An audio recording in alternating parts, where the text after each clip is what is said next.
All right, ladies and gentlemen, boys and girls, Bios of Nigeria, welcome to Newspaper Review this lovely Friday morning, the 14th day of November 2025. I am Moye Steving.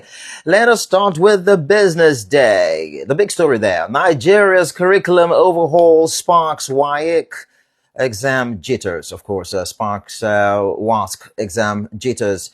Barely a year to the 2026 West African Senior School Certificate Examination.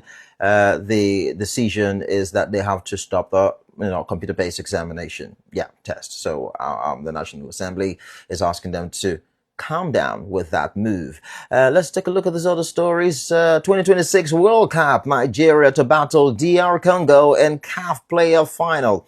I know a lot of Nigerians are excited about the victory yesterday, 4-1. It came very, it was hard fought.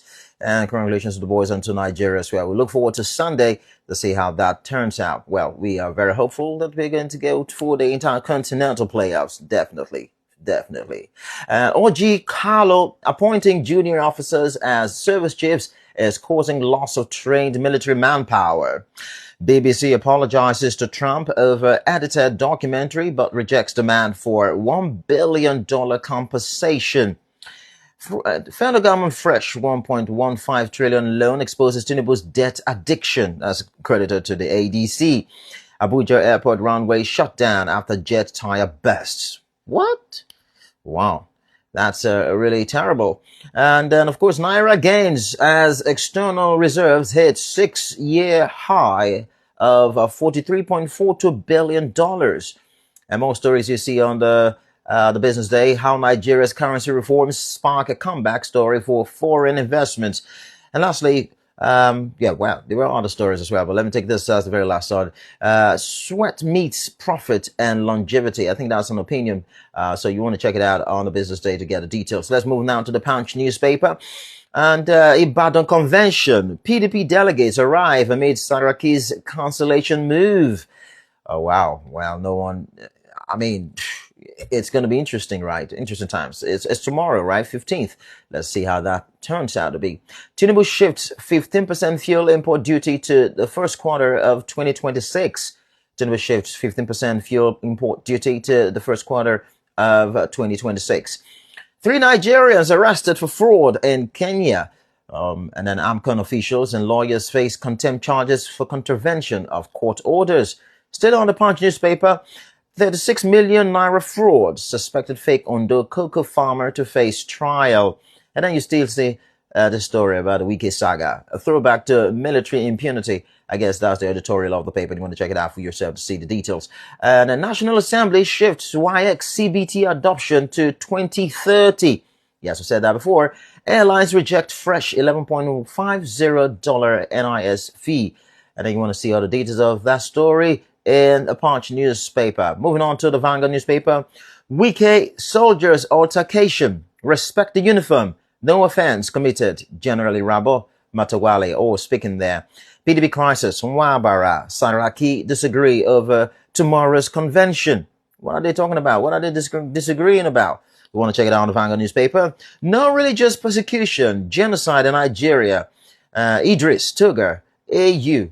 All speaking really tough there. The federal government has rejected claims of Christian genocide in Nigeria, describing the allegation as false and damaging to the country's image. Let's take a look at the other stories there. And then you have this genocide, what we discussed with American officials. I'm actually trying to clear some issues there.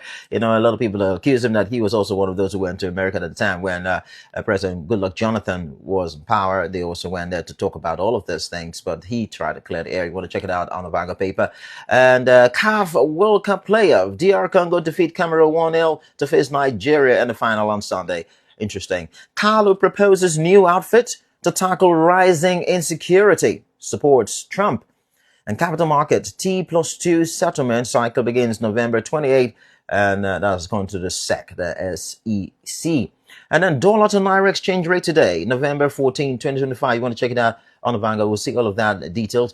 Federal government suspends 15% import duty on petrol and diesel. Yeah. And look at this one now. Alleged 1.96 billion naira fraud. You have case to answer. Court to ex-AGF. Now, who is the ex-AGF? We'll check it out later on the Vanguard newspaper. Or then you could do it yourself, But let's move quickly to the Daily Times. Power, privilege, and erosion of rights. The Regina Daniels case. Well, that's an interesting opinion story there. Senate leader dismisses alleged plot to impeach Akpabio. All right. And then you move on to another story there. It said Dangote signs $1 billion deal to build cement power plants in Zimbabwe. Yeah. Dangote signs $1 billion deal to build cement and power plants in Zimbabwe. So Zimbabwe is having Dangote this time. Banks direct customers to link accounts with NIN or tax ID ahead of new tax law implementation. And then, of course, you have that Reverend Dachomo vows to sue Nigerian government over alleged Christian genocide. And the man who spoke, and then it became very, very, it became a strange story all over the world. That's Reverend Dachomo, I think based in Plateau State, is going to sue the federal government. Well, let's see how that pans out. It has destroyed education. Federal government scraps mother tongue policy, mandates English from pre-primary level. And that's going to be our conversation today on Let's Talk Nigeria. So you want to stick around to get more details. We have a specialist there who is going to be discussing that. And let's move on lastly to the Vanguard, to the Guardian newspaper. Yes, the Guardian newspaper. And we have this enforcement of expired export orders against Nest Oil, Nikonde unlawful. And then you have some of the top stories there on the Guardian newspaper. Let's take a look at them. ADC says fresh 1.15 trillion naira loan exposes Tinubu's addiction to reckless debts. And Libya deports 80 Nigerians over illegal stay. U.S. military intervention in Nigeria will be messy, says Adeyemi. And then you have this. AU chief dismisses genocide claims as Obi tasks editors on nation building. And then, of course, Nigeria supplied 12.6 million barrels to Dangote, says the NMDPRA. You want to get the details there on our Guardian newspaper. And Senate considers bill subjecting military convictions to court review.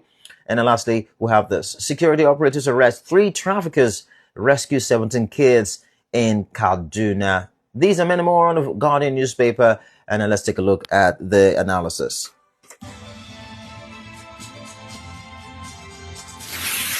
Golden FM 97.5.